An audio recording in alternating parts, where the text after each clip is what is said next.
So hi ಸ್ನೇಹಿತರೆ, ಹೇಗಿದ್ದೀರಾ? I hope ಪ್ರತಿಯೊಬ್ಬರು ಸೂಪರ್ ಆಗಿದ್ದೀರಾ, ಚೆನ್ನಾಗಿದ್ದೀರಾ ಅನ್ಕೊಂತೀನಿ. ತಾವೇನಾದ್ರೂ ಒಂದು ಒಳ್ಳೆಯ ಒಂದು ಸೆಂಟ್ರಲ್ ಗವರ್ನಮೆಂಟ್ ನ ಒಂದು ವೇಕೆನ್ಸಿಗೋಸ್ಕರ ತಾವೇನಾದ್ರೂ ಒಂದು ವೈಟ್ ಅನ್ನ ಮಾಡ್ತಿದ್ರೆ, ಅದರಲ್ಲೂ ಹೈಕೋರ್ಟ್ ನ ಒಂದು ಅಟೆಂಡೆಂಟ್ ಈ ರೀತಿಯಾಗಿರುವಂತಹ ಒಂದು ಪೋಸ್ಟ್ ಗೋಸ್ಕರ ಒಂದು ವೈಟ್ ಅನ್ನ ಮಾಡ್ತಿದ್ರೆ, ಖಂಡಿತವಾಗಿ ಈ ಒಂದು ವೇಕೆನ್ಸಿಗೆ ಒಂದು ಆನ್ಲೈನ್ ಅಲ್ಲಿ ಅಪ್ಲಿಕೇಶನ್ ಹಾಕುವುದನ್ನ ತಾವು ಮರಿಬೇಡಿ. ಇಲ್ಲಿ ಕೇಳಿರುವಂತದ್ದು, ತಾವೇನಾದ್ರೂ ಒಂದು 10th ಪಾಸ್ ಆಗಿರ್ಬೋದು, 12th ಪಾಸ್ ಆಗಿರ್ಬೋದು, ಅಲ್ಲೂ ಕೇವಲ ಒಂದು 50% ಮಾರ್ಕ್ಸ್ ಇಂದ ಮಾತ್ರ ತಾವು ಪಾಸ್ ಔಟ್ ಆಗಿದ್ರು ಕೂಡ ಪ್ರತಿಯೊಬ್ಬರು ಇಲ್ಲಿ ಒಂದು ಅಪ್ಲೈನ ಮಾಡಬಹುದು. ನಮ್ಮ ಒಂದು ಕರ್ನಾಟಕದಂತ ಒಂದು ಮೇಲ್ ಆಗಿರ್ಬೋದು, ಫಿಮೇಲ್ ಆಗಿರ್ಬೋದು, ಪ್ರತಿಯೊಬ್ಬರು ಒಂದು ಎಲಿಜಿಬಲ್ ಆಗಿರ್ತಾರೆ ಈ ಒಂದು ವೇಕೆನ್ಸಿಗೆ ಅಪ್ಲೈನ ಮಾಡಕ್ಕೆ. ಸೊ ಬನ್ನಿ, ಇದರ ಬಗ್ಗೆ ಸಂಪೂರ್ಣವಾಗಿರುವಂತಹ ಒಂದು ಡೀಟೇಲ್ಸ್ ಅನ್ನ ಇದರ ಒಂದು ಸ್ಕ್ರೀನ್ ಮೇಲೆ ನಾನು ತಮ್ಮನ್ನ ಕರ್ಕೊಂಡೋಗಿ ಇನ್ಫಾರ್ಮೇಶನ್ ಶೇರ್ ಅನ್ನ ಮಾಡ್ತೀನಿ. ಆದಷ್ಟು ಈ ಒಂದು ವಿಡಿಯೋನ ತಾವು ಕೊನೆ ತನಕ ನೋಡ್ತಾ ಅರ್ಥ ಮಾಡ್ಕೊಂಡು ತಾವು ಅಪ್ಲೈನ ಮಾಡ್ತಾ ತಮ್ಮ ಒಂದು ಫ್ರೆಂಡ್ ಸರ್ಕಲ್ ಸಹ ತಾವು ಶೇರ್ ಅನ್ನ ಮಾಡೋದನ್ನ ತಾವು ಮರಿಬೇಡಿ. ಸ್ನೇಹಿತರೆ, ತಾವು ಸ್ಕ್ರೀನ್ ಮೇಲೆ ತಾವು ಅಬ್ಸರ್ವ್ ಮಾಡಬಹುದು. ಇದರ ಒಂದು ಡೀಟೇಲ್ ಆಗಿರುವಂತಹ ಒಂದು ನೋಟಿಫಿಕೇಶನ್ ತಾವು ಒಂದು ಸಲ ತಾವು ಇಲ್ಲಿ ಒಂದು ನೋಡ್ಕೊಂಡು ಬಿಡಿ. ಗಮನವಿರಲಿ, ನಮ್ಮ ಒಂದು ಚಾನಲ್ ಮುಖಾಂತರ ಶೇರ್ ಮಾಡುವಂತಹ ಪ್ರತಿ ಒಂದು ವೇಕೆನ್ಸಿಗಳ ಒಂದು ಅಪ್ಡೇಟ್ ಕೊಡುವ ಮುಂಚೆ ನಾವು ಅದರ ಒಂದು ಡೀಟೇಲ್ ಆಗಿರುವಂತಹ ಒಂದು ಅಫಿಷಿಯಲ್ ಆಗಿರುವಂತಹ ಒಂದು ನೋಟಿಫಿಕೇಶನ್ ತೋರಿಸ್ಬಿಡ್ತೀವಿ. ನಂತರ ನಾವು ಅದರ ಬಗ್ಗೆ ಒಂದು ಸಂಪೂರ್ಣವಾಗಿರುವಂತಹ ಒಂದು ಮಾಹಿತಿಯನ್ನು ನಾನು ಹಂಚ್ಕೊಳ್ತೀವಿ. ಓಕೆನಾ? ಈ ಒಂದು ನೋಟಿಫಿಕೇಶನ್ ತಾವು ಒಂದು ಸಲ ತಾವು ಅಬ್ಸರ್ವ್ ಮಾಡ್ಕೊಂಡ್ಬಿಡಿ. ಒಂದು ವೇಕೆನ್ಸೀಸ್ಗಳು ಇಲ್ಲಿ ತಾವು ನೋಡಬಹುದು. DSSS ಅಂದ್ರೆ Delhi subordinate service selection board ಕಡೆಯಿಂದ ಕೋರ್ಟ್ ಅಟೆಂಡೆಂಟ್ ಆಗಿರ್ಬೋದು, ರೂಮ್ ಅಟೆಂಡೆಂಟ್ ಆಗಿರ್ಬೋದು, ಅಥವಾ ಒಂದು ಸೆಕ್ಯೂರಿಟಿ ಅಟೆಂಡೆಂಟ್, ಈ ಮೂರು ಒಂದು ಪೋಸ್ಟ್ ಮೇಲೆ, ಈ ಒಂದು ಮೂರು ಒಂದು ಅಟೆಂಡೆಂಟ್ ನ ಒಂದು ಪೋಸ್ಟ್ ಮೇಲೆ ಈ ಒಂದು ವೇಕೆನ್ಸೀಸ್ ಗಳು ಒಂದು ಅನೌನ್ಸ್ಮೆಂಟ್ ಅನ್ನೋದು ಮಾಡಿದ್ದಾರೆ. ಓಕೆನಾ? ಈ ಒಂದು ದಿಲ್ಲಿ ಹೈಕೋರ್ಟ್ ಕಡೆಯಿಂದ ಈ ಒಂದು ನೋಟಿಫಿಕೇಶನ್ ಅನ್ನೋದು ಇಲ್ಲಿ ಒಂದು ರಿಲೀಸ್ ಅನ್ನೋದು ಮಾಡಿದ್ದಾರೆ. ಈ ಒಂದು ವೇಕೆನ್ಸೀಸ್ ಗಳಿಗೆ ತಾವು ಆನ್ಲೈನ್ ಅಲ್ಲಿ ಅಪ್ಲಿಕೇಶನ್ ಹಾಕುವುದಕ್ಕೆ ಇದರ ಒಂದು ಸ್ಟಾರ್ಟಿಂಗ್ ಡೇಟ್ ಅನ್ನ ತಾವು ಅನೌನ್ಸ್ಮೆಂಟ್ ತಾವು ಅಬ್ಸರ್ವ್ ಮಾಡಬಹುದು. 26 ಆಗಸ್ಟ್ 2025 ಇದರ ಒಂದು ಸ್ಟಾರ್ಟಿಂಗ್ ಡೇಟ್ ಆಗಿರುತ್ತೆ. ಇವತ್ತಿಗೆ ಸರಿಸುಮಾರು 3 ದಿನದ ನಂತರ ತಾವೇನು ಆನ್ಲೈನ್ ಅಲ್ಲಿ ಅಪ್ಲಿಕೇಶನ್ ತಾವು ಹಾಕಬಹುದು. ಹಾಗೆ ಇದರ ಒಂದು ಲಾಸ್ಟ್ ತಾವು ಒಂದು ಫೈನಲ್ ಆಗಿರುವಂತಹ ಒಂದು ಡೇಟ್ ಅನ್ನ ತಾವು ಅಬ್ಸರ್ವ್ ಮಾಡಬಹುದು. 24th ಸೆಪ್ಟೆಂಬರ್ 2025, 4 ತಿಂಗಳು ಒಂದು 24ನೇ ತಾರೀಕುವರೆಗೂ ತಾವು ಆನ್ಲೈನ್ ಅಲ್ಲಿ ಅಪ್ಲಿಕೇಶನ್ ಹಾಕುವುದಕ್ಕೆ ಇದರ ಒಂದು ಲಾಸ್ಟ್ ಮತ್ತು ಫೈನಲ್ ಆಗಿರುವಂತಹ ಒಂದು ಡೇಟ್ ಅನ್ನ ಇಲ್ಲಿ ಒಂದು ಕೇಳಿದ್ದಾರೆ. ಸ್ನೇಹಿತರೆ, ಇದರ ಒಂದು ಟೋಟಲ್ ಆಗಿರುವಂತಹ ಒಂದು ಪೋಸ್ಟ್ ಬಗ್ಗೆ ಮಾತಾಡಕ್ ಹೋದ್ರೆ ತಾವು ನೋಡಬಹುದು, ಸುಮಾರು 334 ಒಂದು ಪೋಸ್ಟ್ ಅನ್ನ ಇಲ್ಲಿ ಒಂದು ರಿಲೀಸ್ ಅನ್ನ ಮಾಡಿದ್ದಾರೆ. ಈ ಒಂದು 334 ಒಂದು ಪೋಸ್ಟ್ ಏನಿದಾವೆ ಇಲ್ಲಿ ತಾವು ನೋಡಬಹುದು, ಕ್ಯಾಟಗರಿ ವೈಸ್, ಪೋಸ್ಟ್ ವೈಸ್ ಇಲ್ಲಿ ಒಂದು ಒಂದು ಅನೌನ್ಸ್ಮೆಂಟ್ ಅನ್ನ ಮಾಡಿದ್ದಾರೆ ಸಪರೇಟ್ ಆಗಿ. ನಂತರ ಈ ಒಂದು ನೋಟಿಫಿಕೇಶನ್ ನಾನು ಟೆಲಿಗ್ರಾಮ್ ಚಾನಲ್ ಅಲ್ಲಿ ಶೇರ್ ಅನ್ನ ಮಾಡಿರ್ತೀನಿ. ತಾವು ಬೇಕಾದ್ರೆ ತಾವು ಡೀಟೇಲ್ ಆಗಿ ಒಂದು ಸಲ ತಾವು ಅಬ್ಸರ್ವ್ ಅನ್ನ ತಾವು ಮಾಡ್ಕೊಂಡ್ಬಿಡಿ.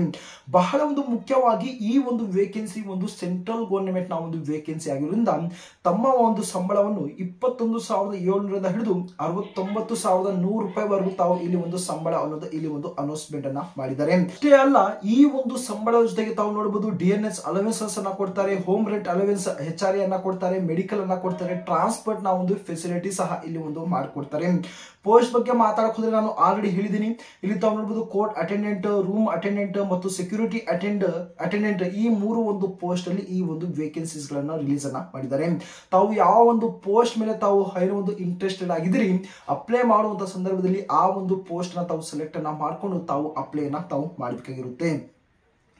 ಇದರ ಒಂದು ಎಲಿಜಿಬಿಲಿಟಿ ಡೀಟೇಲ್ಸ್ ಅಥವಾ ಒಂದು ಅರ್ಹತೆ ಬಗ್ಗೆ ನಾವು ಇಲ್ಲಿ ಒಂದು ಗಮನವನ್ನು ಕೊಟ್ಟಾಗ, candidate should have 10th pass or 12th pass ಅನ್ನ ಕೇಳಿದರೆ, ಅದರಲ್ಲೂ 50% ಮಾರ್ಕ್ಸ್ ಇಂದ ಮಾತ್ರ ತಾವೇನಾದ್ರೂ ಒಂದು ಪಾಸ್ ಔಟ್ ಆಗಿದ್ರು ಕೂಡ ತಾವು ಈ ಒಂದು ಪೋಸ್ಟ್ ತಾವು ಅಪ್ಲೈನ ಮಾಡಕ್ಕೆ ಇಲ್ಲಿ ಒಂದು ಎಲಿಜಿಬಲ್ ಆಗಿರ್ತಾರೆ ಅಂತಾನು ಸಹ ಇಲ್ಲಿ ಒಂದು ಹೇಳಿದ್ದಾರೆ.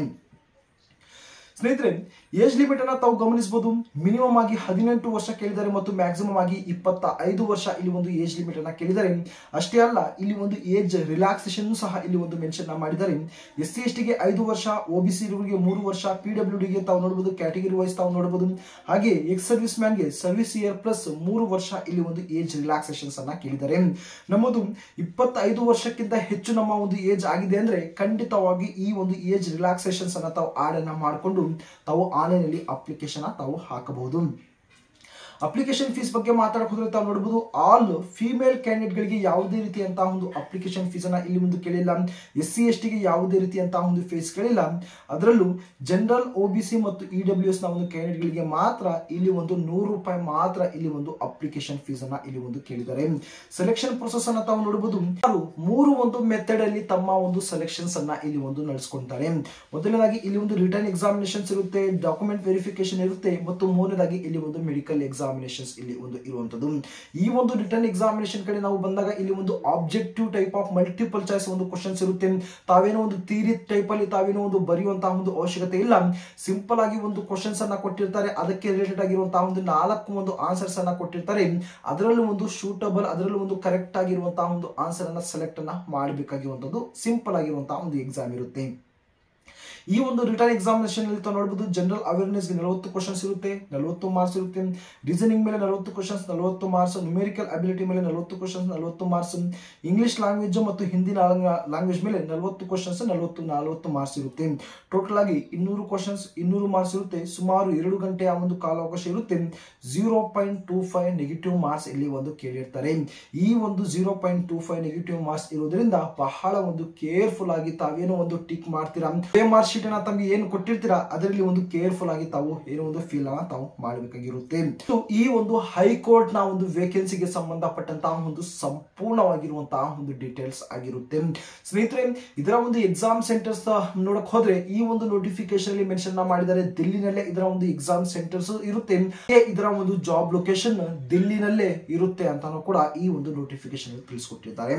ಒಂದು ಸೆಂಟ್ರಲ್ ಗವರ್ನಮೆಂಟ್ ನ ಒಂದು ವೇಕೆನ್ಸಿ ಆಗಿರೋದ್ರಿಂದ ಒಂದು ಒಳ್ಳೆಯ ಒಂದು ಸಂಬಳ ಆಗಿರೋದ್ರಿಂದ ಆರಾಮಾಗಿ ದಿಲ್ಲಿನಲ್ಲೇ ತಾವೇನಾದ್ರೂ ಒಂದು ಸೆಲೆಕ್ಟ್ ಆದ್ರೆ ಆರಾಮಾಗಿ ತಾವು ಅಲ್ಲೇ ತಾವೇನೋ ಒಂದು ಕೆಲಸ ಅಥವಾ ಒಂದು ಜಾಬ್ ಅನ್ನ ತಾವು ಮಾಡಬಹುದು.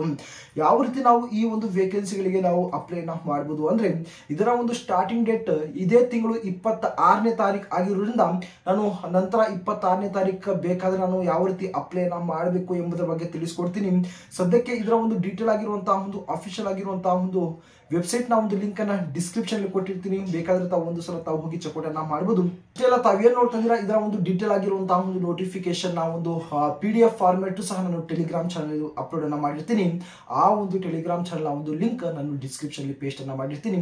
ಪ್ರತಿಯೊಬ್ಬರು ಅಪ್ಲೈ ಮಾಡುವಂತಹ ಮುಂಚೆ ಒಂದು ಸಲ ತಾವು ನೋಟಿಫಿಕೇಶನ್ ತಾವು ಅಬ್ಸರ್ವ್ ಅನ್ನ ಮಾಡಿ ನಂತರ ತಾವು ಅಪ್ಲೈ ಅನ್ನ ಮಾಡಕ್ಕೆ ತಾವು ಪ್ರಯತ್ನವನ್ನ ಮಾಡಿ. ಒಂದು ವೇಕೆನ್ಸಿಗೆ ರಿಲೇಟೆಡ್ ಆಗಿ ತಮಗೆ ಏನೇ ಒಂದು ಡೌಟ್ ಇದ್ರೂ ಕೂಡ ತಾವು ಕಮೆಂಟ್ ಬಾಕ್ಸ್ ಅಲ್ಲಿ ತಿಳಿಸೋದನ್ನ ತಾವು ಮರಿಬೇಡಿ.